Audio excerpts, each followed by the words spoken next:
Okay, let's talk about the animation style. So, Sym-Bionic Titan.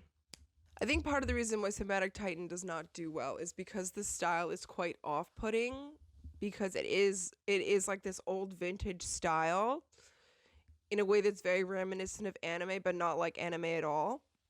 So, what the hell do I mean by that? If you didn't know, anime and American cartoons are made very differently, okay? They just are. Their sense of aesthetics is different, and also the techniques of how everything moves, and just like the integral drawing is very different. Sym-Bionic Titan is very American in the way things move. There's this distinct squash and stretch element to Sym-Bionic Titan. Even though it's not as pronounced as other TV series, it's still there. Another thing that American animation does that anime does not is that it's not afraid to be grotesque. There are many character facial expressions that are ugly. They're not so worried about being cute. And I don't mean that to be like reductive and like all anime is cute, because they're gonna be like, there's some animes that aren't cute, Teresa. I've seen them. But that's not what I'm talking about. It's not about being cute. It's just it's grotesque. There is a grotesqueness to American animation that anime does not have. And you can go, well, look at this monster. And that's Teresa. He's kind of fucking ugly. Shut up. But I think something that Sym-Bionic Titan does take from anime is this influence of Sakuga animation. Western animation, and we're talking about old school stuff, not the stuff that's coming out now, because Sym-Bionic Titan is all about the 80s, okay? American animation has a very standard, uniform look to it. But anime has this thing called Sakuga animation, where all the different animators, when they are drawing the keyframes, they get to put in their own spin on things. Sym-Bionic Titan definitely has that Sakuga influence, because there are drawings where Lance and Alana and Octus and everyone, they all look so different from version to version. And it's this artistic freedom that is like unique to anime of the 80s and not to American animation. I mean, also there's that anime influence that comes through the character designs when they have these sparkly eye shots, you know, but it's very 80s anime, sparkly eyes. It's not contemporary, it's not 90s, okay? But still, there is this idiosyncrasy to it that makes it uniquely Titan. And the anime influence, I would say, comes through more in the tropes than in the animation style. And if you want to go, oh, but it looks so anime-esque, I hate to break it to you guys, but this like anime, like old school anime style, like Astro Boy and all that stuff is so influenced by American animation and like 1950s like Mickey Mouse and stuff like that. It's not like today. It's very different. All right, let's talk about the CG. So the CG in Sym-Bionic Titan is just, ugh. So in 2010, this CG was being used, but only for some stuff, and a lot of places got it wrong, but Sym-Bionic Titan got it right. So, obviously, the mechs, the cars, the Mutrati hordes, they are CG. But what they do in Titan is that they will stylize the light and everything going over it so it looks very graphic, and they will make it blend better with the rest of the show that's 2D. And it looks so good. Bad CG against 2D will make me dizzy, but the Sym-Bionic Titan never makes me dizzy. It looks great.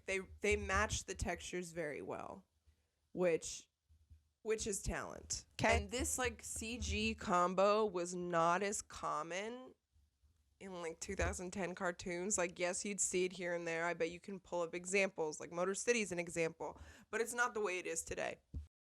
All right, let's talk about the backgrounds. So a big star of Sym-Bionic Titan for me are the backgrounds. This man, Kevin Dart, hello if you see this, makes some beautiful, beautiful backgrounds. Tartakovsky's signature style is these long dialogueless shots that just focus on creating an ambiance. And The episode in Sym-Bionic Titan which best exemplifies this is The Demon Within. The entire episode takes place in a swamp, and they're hunting another monster of the week, but just look at it. And the backgrounds are really doing a lot of the heavy lifting. Kevin Dart did an amazing job with these backgrounds. They're quite beautiful. They have very angular shapes, but with soft colors and a dreamy texture. There is no harsh black outlines in his backgrounds, so it gives everything this softness. Backgrounds, despite all of the buildings and everything in the background being so rigid and angular and pointy. It really helps Tartakovsky create this atmosphere that he's so famous for. I made a mistake. I thought that Kevin Dart was the only person who worked on the backgrounds of Sym-Bionic Titan. That cannot be the case. There are several others who worked on it. However, only 2 of them have their portfolios online, and one is Richard Daskis, who still has a Sym-Bionic Titan tab up on his portfolio. Shout out to Richard. He did the big crater in the middle of Sherman. He did the school invasion episode, those backgrounds, and then there's also Chris Brock. Chris Brock does not have any backgrounds from Sym-Bionic Titan on his site. But I guess my memory of just Kevin Dart is a lesson in marketing. I remembered his name because he was on Tumblr. Posting. You can't talk about mecha without talking about the inherent militarism. There's always something about a gigantic robot fighting a gigantic monster that's going to be inherently mindless. It's a very primal thing. Just punching some big monster in the face. So there is a lot of militarism in Sym-Bionic Titan. I think what makes it different is that it's only created for defense. When Octus first unlocks the programming in the first episode, he calls it Sym-Bionic Defense Protocol. And to really understand this militarism, we're going to go into the 3 players back on the planet Galaluna that kind of made Galaluna to what it is. So there's the king, Alana's dad, Medulla, the general, who started the coup, and Lance's dad, who we will now call Edward, because that's his name. So they kind of mimic the structure of the heart, body, minds, Alana, Lance, Octus. You know, the king is the heart, Medulla, the general, the body, the mind, Lance's dad. The king had a very obvious peaceful outlook on Galaluna. So they have all of this technology, but they're not using it to conquer places. They're using it to maintain peace. And Medulla is the general that was good friends with Lance's dad, along with Edward. They all grew up together. They're all probably little elites that grew up together and shaped Galaluna to be what it is. We do not really know the reason for Medulla's overtaking or how he even controls the Mutrati beasts. That's a big mystery. This conquest is also an inside job as a result of years of planning. When Lance fights his former commander, the commander calls Medulla his master. And he's come to usher in a new era of conquest and strength. So there is this tension even on Galaluna between this defensive technology to maintain peace versus this aggressive technology that is to conquest and plunder. Edward, or Lance's dad, is also present in the show implicitly. So it is never explicitly stated, but who else could it be? There is a shadowy figure that runs G3 Galactic Guardian Group, or he is the technological support. It's Lance's dad, okay? He came through the Rift Gate all those years ago and came and gave G3 all this technology. When Lancelot and Octus get captured by G3 and Octus analyzes their tech, he has their blueprints and their plans inside of him. Lance notices that their tech, G3's tech, is like Galilean tech.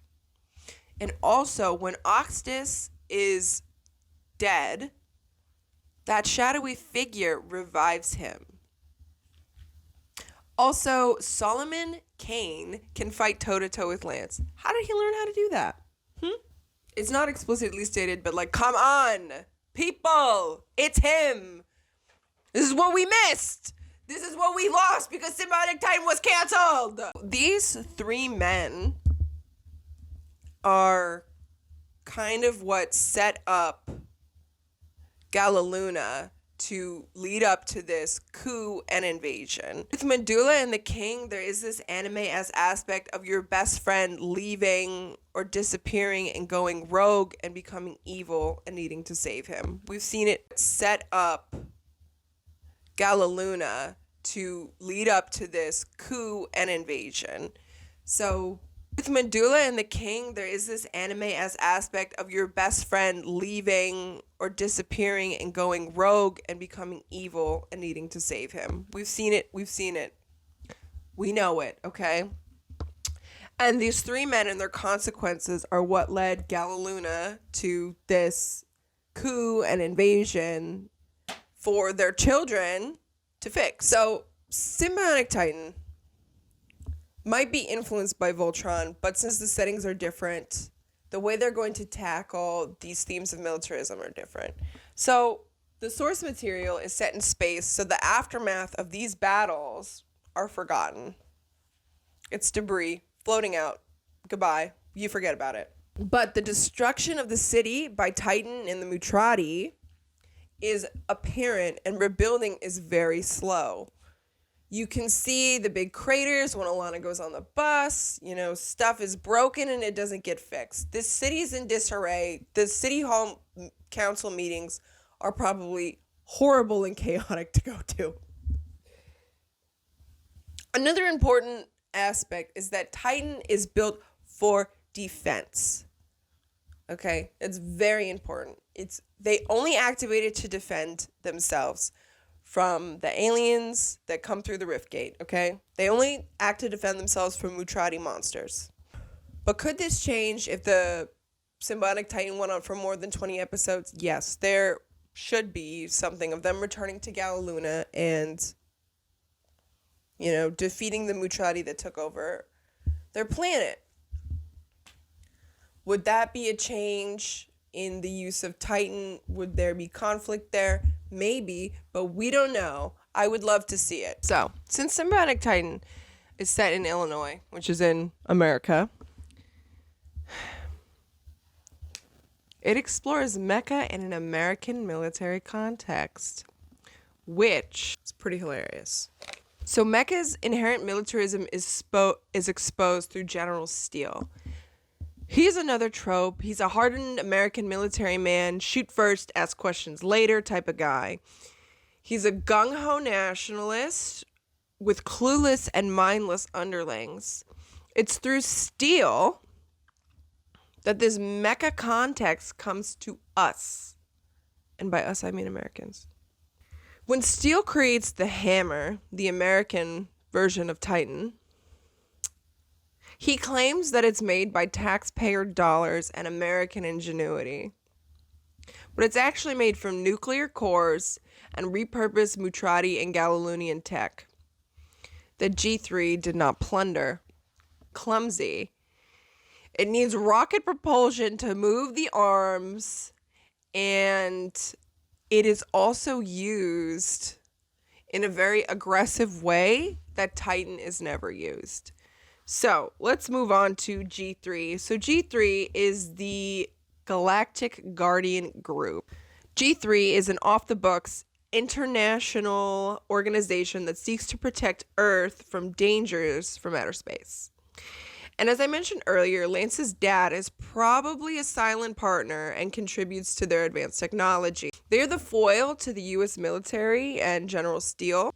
The leader is named Solomon Kane, and he takes a more diplomatic approach towards Titan, Lance, Alana, and Octus, and he just wants to learn more about them to make sure that they're not here to harm the Earth. When J3 saves Lance and Alana from Steel uses that as an excuse to finally go and attack G3. And he uses the robot very aggressively. And I mean, he probably from his perspective, it is this, he attacked us first, blah, blah, blah, blah, blah. Also, Steel's the hammer. It kind of just also symbolizes America in a way, because it is a bunch of kind of stolen technology, repurposed and remade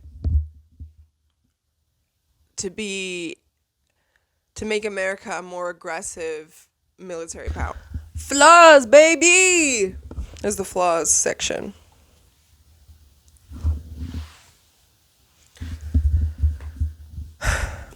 Although I love Sym-Bionic Titan potentially more than I've loved another human being, it's not without its flaws. And I'm going to talk about them. So I think the biggest flaw is this formulaic monster of the week trope. So every episode there's a new monster that comes through the rift gate, a new Mutrati comes, tries to kill them, blah, blah, blah, blah, blah. Yeah, it's cool. It just gets old, you know. But the monster of the week trope is very 80s anime, so I understand why they're doing it. But I think they could have done it better, because also the monsters are very one-dimensional. I mean, there were super cool ones like Zishi and the one that comes into the swamp. And we also could have learned more about them. I think they could have been fun, dynamic characters. I also wish we saw more of the Mutrati in the show. I wish we learned more about General Medulla.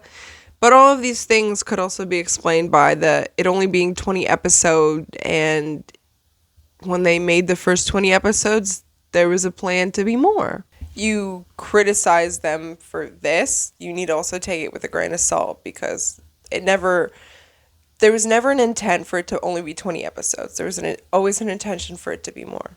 Another perceived flaw is that there is too much filler, but as I explained before, putting this mecha anime in this slice of life context, it explores the relationship between the pilots. And I think also half of these flaws are like, if you get it, you get it. You don't, you don't. If you don't get it, you don't get it.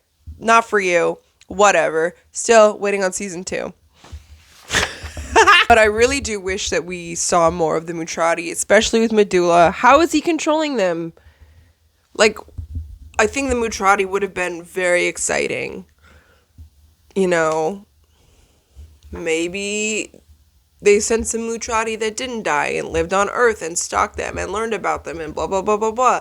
And I think they could have done a little bit more with the Mutrati in the episodes instead of just making them these mindless monsters, even though some of them weren't mindless, but despite them not... They didn't get a chance to shine. They didn't get a chance to give us the old 1-2 razzle dazzle, and I think they really should have, and I think they could have, and I think they could have knocked our socks off, is what I'm saying. But that's what I dream about. The Mutrati are in my dreams. Hello, party people. Thank you so much for watching Taper TV. I hope you liked part 2. Part 3 is coming. It's filmed. I just gotta edit it if After Effects will let me, so I can give my craziest takes on mecha and mecha in the United States and why it doesn't do well. So, yeah. Thanks for watching. Please like and subscribe. Anyways, love ya.